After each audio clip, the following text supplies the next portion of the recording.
Department of Education. Nagulat din ako dito eh. Sabi ko, Diyos ko, sayang ang pera ng bayan. Oh. 4 na taon na umanong. Wait lang po. Sayang ang pera ng bayan sa nadiscover po, no, ni DepEd Secretary Sani Angara, mga kababayan. Grabe. Kung yung West Philippine Sea nakatulugan o tinulugan ng dating administrasyon, paano ko sinabing na tinulugan o natulugan? Remember, mga kababayan, nung nanalo po ang dating Pangulong Duterte, sakto naman po yung pagkapanalo din natin sa UNCLOS, no? Meron tayo sanang sandata sa Chino. Coffee Jam, shoutout sa iyo. Lydia Buksit, shoutout po. Meron sana tayong sandata, ibabalandra sa kanila na, kumbaga, kami ang nanalo sa UNCLOS. Kaya dapat respetuhin nyo ang pagkapanalo ng gano'n. Ano nangyari? Wala ho. Papel lang ho yun, no? Kaya ang ginawa naman po, sige, status quo na lang tayo. Wala pong naresolba. Hanggang sa yung BRP Sierra Madre po natin, 6 na taon. Nakatulog lang din po. Bawal yung i-repair. Kaya naman po, pagpalit ng ating Pangulo, ang ating Pangulo, talagang titindig ho sa West Philippine Sea. I-repair nila, ayun, hinarang ng China. Wala yan. Pinag-usapan natin, bawal i-repair yan. Sabat naman ho ni Roque, mga bossing. Ano sabi ni Roque? Mahina kasi kayo eh. Magre-repair kayo, ibinabalandra ninyo yung pagre-repair ninyo. Tingnan nyo kami. Diskarte lang yan. So, sa madaling salita ho, mga kababayan, nire-repair nila, pero pataguho. Kumbaga, para ho sa akin, yung ganong estilo, duwag na estilo ho yun. Alam mong may karapatan ka, pero patago mong gagawin. Di ho ba? Tapos sasabihin mo pa, may gana ka bang sabihin na, kasi itong administrasyon ni Marcos ibinabalandra yung mga pang-repair nila di ho ba? Mga kababayan? Duwag na, pagkilos ho yun. So, eto naman po, pakinggan ninyo mga bossing, itong balita po na sa GMA to kung ano po yung tinulugan ni VP Sara Duterte, mga boss. 1.5 milyong piraso ng laptop, libro at iba pang gamit ng DepEd ang 4 na taon na umanong nakatenga. Pero 1.5 million, hindi ho pesos Hindi ho pesos. Hindi po 1.5 million pesos. 1.5 million piraso, laptop, libro, at kung ano-ano pa ang nakatenga po, mga kababayan, sa storage. Grabe. Isiniwalat yan ni Secretary Sani Angara sa pagdinig sa Kamara para sa hinihinging budget ng DepEd para sa susunod na taon. Biruin niyo po yun, mga kababayan. Siguro pagkakita ho nung secretary, bagong secretary, no, ng Department of Education. Saglit lang. Dapat ito ipinapamahagi na sa mga teacher, sa mga estudyante. No? Para mapakinabangan na. Biruin mo, 4 na taon.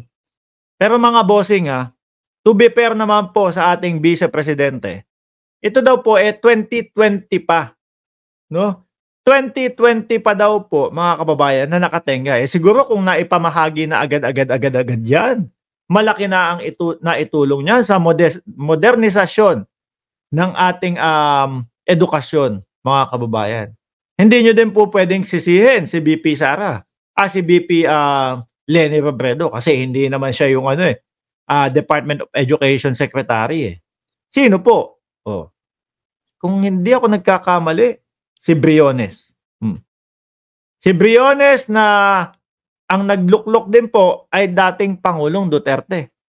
Pero, andyan na po no? VP Sara na po pumalit. So, nung nalaman niya na, hindi siguro niya nalaman. Kung sakali na hindi niya nalaman yon, hindi siya nag-usisa. No? Hindi niya minahal ng ganon ang kanyang trabaho. Mga kababayan. Lori Mamawag, shout out sa iyo. Hindi niya minahal ng Ganon ang kanyang trabaho sa Department of Education. Kasi kung gusto mo na mapaigi at gumanda yan, talagang ultimo po kasulok-sulukan, no? Kasulok-sulukan ng DepEd hahanapin mo, no? Hahanapin mo kung may problema, re-resolbahin mo kung may problema. Ayan. Di ba mga kababayan? Oh. Kung sakali naman na nalaman niya na, bakit hindi ipinamahagi agad? Para naman hindi mabubulok. Para naman mapakinabangan agad dahil ang gustong-gusto po nating mangyaring bawat Pilipino, maitaas ang antas ng ating edukasyon mga kababayan. As in tumaas. Dahil kulelat na po tayo. Yun naman po, di ba mga kababayan?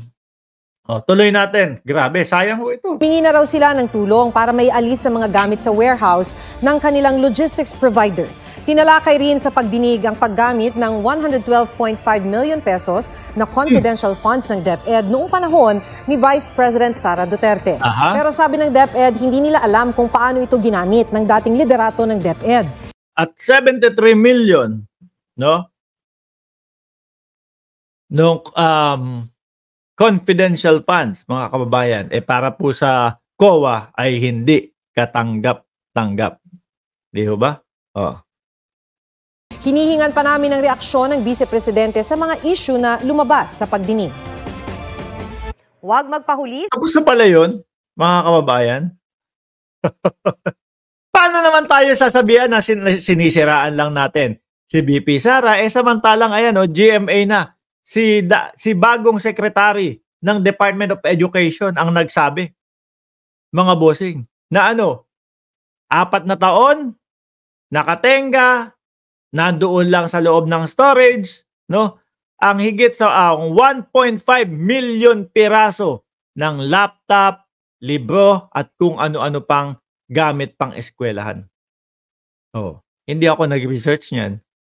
'Di ba? Ang GMA na 'yan. Galing po sa bagong DepEd Secretary. Tayo, nag-reaction mga kababayan, kung yung ating, kung ano sa tingin natin. Kung ito ba ay makabubuti sa ating bansa o hindi.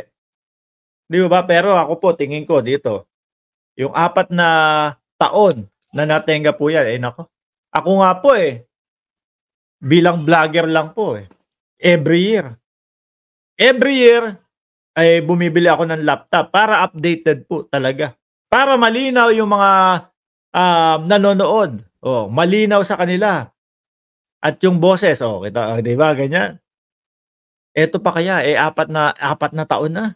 Nakatenga lang, malamang po napag-iwanan na din yan. Pero, sabi nga po, ni DepEd Secretary Sani Angara, bago matapos ang Setyembre, na ipamahagi na yan. Ayos naman po, mga kababayan. Anyway, gaya po ng ipinangako ko sa inyo, mga kababayan, tatlong topic lang muna tayo. At mamaya pong 9:00 ng umaga, tayo po ay naka-live ulit. Maraming salamat po. God bless po sa ating lahat. 299 viewers. Yung iba hindi na nakapanood na replay dahil nga madaling araw na din po. Sa replay na lang po kayo bumawi. Maraming salamat and God bless po sa ating lahat.